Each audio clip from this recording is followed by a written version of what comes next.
Mike Owens at Inside Fighting here, joined today by Navajo Stirling, who makes his UFC debut next Saturday night at UFC Tampa. Navajo, great to sit down and chat for the first time. How are things with you today? Yeah, all good, brother. Thank you for having me. How are your emotions ahead of your return and your UFC debut? Yeah, yeah, I'm just yeah, I'm just excited and yeah, I'm just trying to soak it all in and treat it like every other fight and yeah, just try to enjoy the whole process, from media to the training to the hype and yeah, I mean, I just love it. I just learn to enjoy it. You said treat it like any other camp, but has this camp felt any different in comparison to other ones? Not necessarily. I've been in camp for a long time this year, Hmm. so it's just sharpening, like obviously dealing with little small niggles that you get along the way. Always been in the gym, learning on the off camp as well as being in camp, and yeah, just taking each day at a time. It's yeah, like for me, I don't really think it. I've been in the to UFC shows before, and I've seen my teammates perform, and that they just treat it like every other fight, and that's how I've kind of tricked my brain, and I did the same thing for contenders, and I'm gonna do the same thing for this one, because it's a winning recipe, Hmm. I'm not like a very superstitious person. I just kind of take it as it goes. I want to bring you back to your Contender Series fight before we talk about this upcoming one.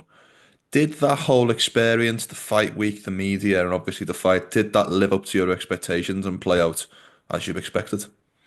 Yep, yep, for sure. Yeah, I just definitely you got to do it. You got to do the all the media obligations because it's just good for your profile. Mm, Been doing my own vlogging as a and on my own YouTube channel to mm, just kind of think of myself as being under the lens behind the lens for I don't know my future UFC embedded. I try mm, to think about all of the little things that I've practiced over the years whilst not being in the UFC mm. to now it coming like I just feel at home. I feel at home now. I've just been doing it for such a long time, putting a lot of pressure behind myself, speaking with confidence.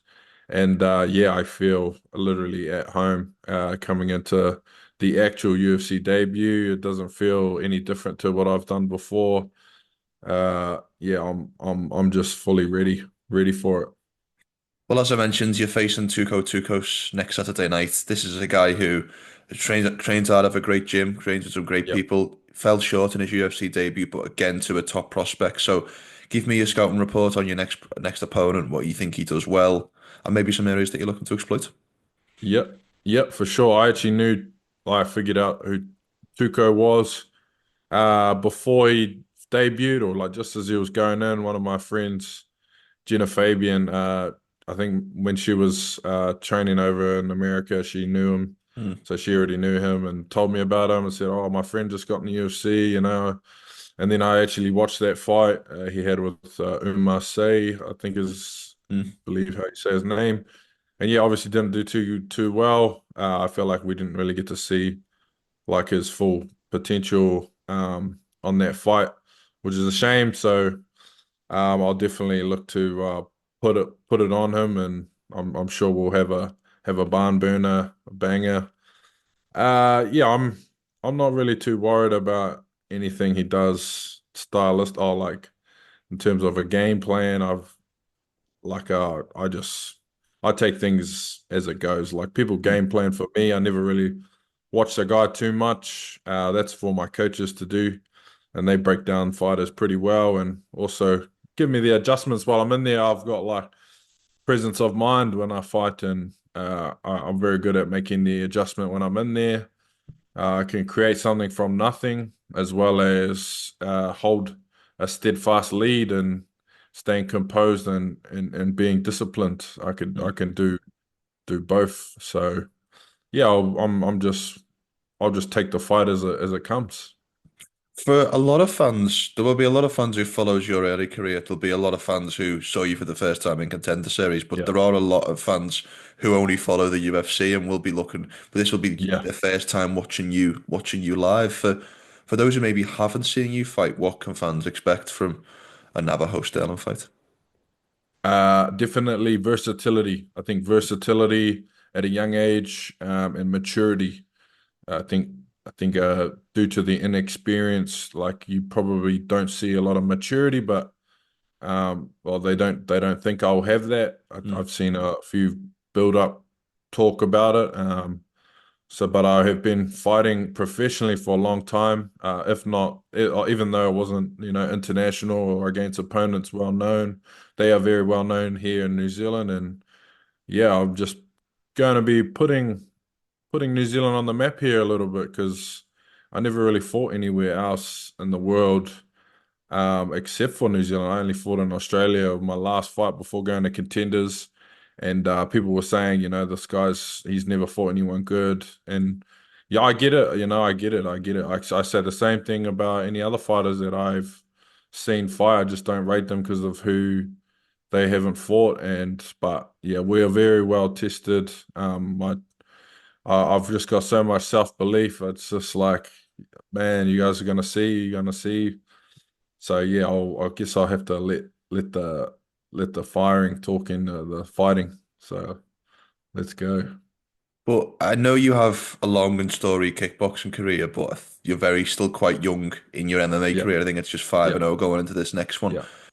Going into the UFC with such a short record, do you want to take things fast, or do you want to almost take things a little bit slowly, learn on the job and acquire new skills at this run in your UFC career? Yeah, yeah, that's a very good question. And I think I've kind of let that up to the coaches. I don't mind going either way. I'm just like, whatever they have in store for me, I'll let that be the best because we want a long and lengthy career. We want to be a fan favorite. We want to fight, but also I'm open to being tested. I'm open to the test. I want to be put in bad positions, bad spots. Um, I'm hoping Tuco can give me some adversity, some experience. Yeah, I take it all with grace. If I have to step up and fight a guy that I'm not meant to beat, I will gladly do that. I've just got I just believe like this division is laid out for me in a way. I was preparing for a bloody Khabib Nurmagomedov division of all grapplers for the past 3 years, but I see from what I've seen, it's like everyone just loves to strike here in the Mm. light heavyweight division. I think that's why it's going off right now. I think people are starting to love this division, Mm. and I feel like there's just like room for a star to kind of take the reins. You know what I mean? I Mm. I feel like we got a lot of guys that shy away, or maybe I think the foreign being like the heavy foreigners not being able to speak English, Mm. kind of holds back some of the like really really good guys we have. Um, and I think yeah they got the personalities of a door as well, so it'll be good to kind of come in with being a fresh young guy. I can't think of many fresh young guys in the light heavyweight division, but I think I've seen a few that have just come in quite recently. So I'll be good to everyone build up, and then we all kind of square off Mm. for the top ranking spots over the next few years. I have to ask you about the champion, since you mentioned the light heavyweight division. What do you Yeah, make of Alex Pereira and this meteoric rise? I know that he's fought a yeah, teammate of yours a couple of times, but what do you yeah, make of yeah. him as an overall athlete and champion? I love him as a champion. I think although obviously Israel went against him Mm. twice, in the UFC and plenty more times outside. Yeah, I actually learned a lot off watching Pereira because I was helping Israel Mm. for Pereira, and obviously they made me his punching bag. And I remember watching lots of his footage and breaking his style down and stealing things from him. From like we're doing a lot of watching and then trying it out myself and it like working, like showing huge improvements in my own game just from studying him. And I mean, I knew who Pereira was before the UFC did. I grew up watching the Glory middleweights, we're throwing it way back, like Israel Adesanya, Alex Pereira. Think there was Artem Levin. Mm, It was like pretty big. Yeah, plenty more um like mad kickboxers that I kind of knew, and it mm, was cool seeing him and Izzy come into the UFC and just like put a bit of respect on the striking a little bit. mm. With some good takedown defense. I think our guys can go a long way, but I feel like Israel had the harder route. I think just from having to build through and fight all these guys that was trying to take him down. Mm, So I think people need to put some respect on the CKB wrestling, despite not being a wrestling continent, or side of mm. the world. Yeah, I think it's yeah, we got a lot of we deserve the respect that we get, I think. But yeah, I think you do get a lot of respect, and I think it's very well deserved. I think yeah, yeah. has Israel been in the gym helping you prepare for Yeah, this one? yeah, And if yeah, so, yeah. He has been actually. what does a round with him look like in the training mats? Oh, yeah, definitely cerebral. I'll say Mm, that. Very cerebral. Obviously I'm like way bigger than Israel, mm, so I can utilize my size a little bit, but he definitely is very fast. And yeah, he's fought the best of the best, and you can put him in bad spots and he can take himself out of it.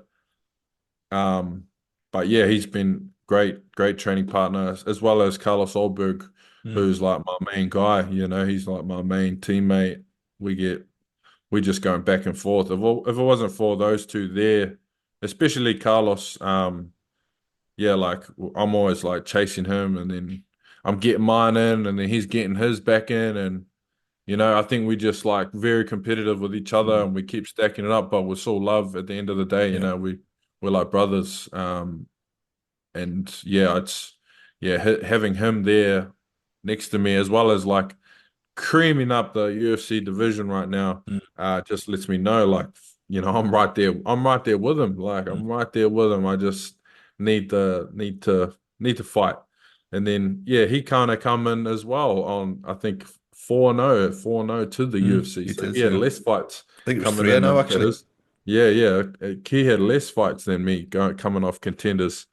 um, so yeah, I'm pretty much right there with him. I think he just didn't have as much hype coming in, maybe. I don't know, but yeah, I think yeah, I'm right there with him.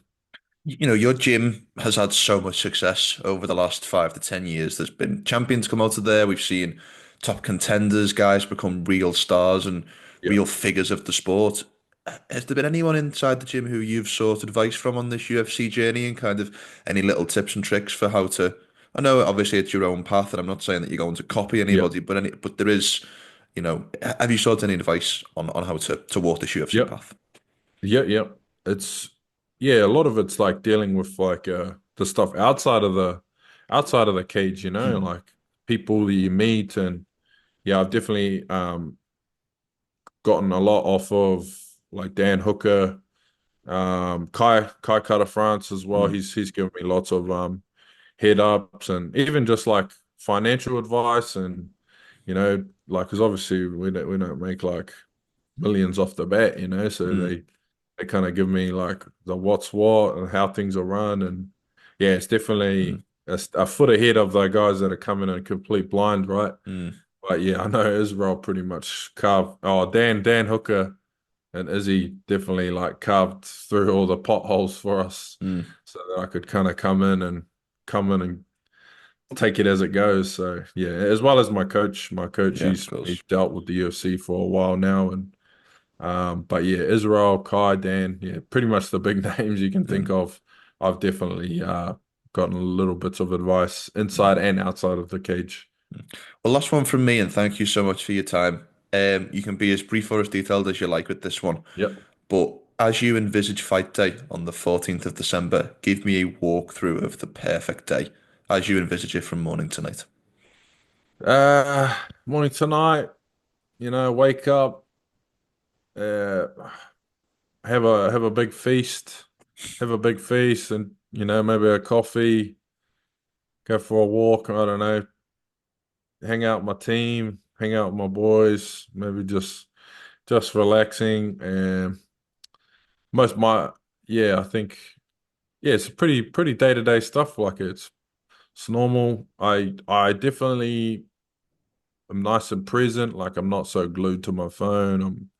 I'm just enjoying the things that I see around me and really dialing in my sensory, um, saying my hellos and whatnot, getting to the fight venue, I'm on time, I've got everything packed, everything's going swell, warm up, quick and sharp, boom, out there, ready to fight, boom, win by KO or submission. Performance of the performance of the night, KO of the night, whatever it is. I would love that to happen as well and come away with a big pocket full of cash. Uh and then enjoy with my small crew that is coming over. So that sounds like a perfect night to me. And it's been like that right leading right up to it, and I'm hoping it comes again I love it. Well, shortly. Navajo, thank you so much for your time. It was great to catch up. Have a great Hey, and safe thank rest you. of camp. Enjoy fight week because the UFC debut only comes around once, and best of luck for Yep. fight night. Cheers, brother. Thank you.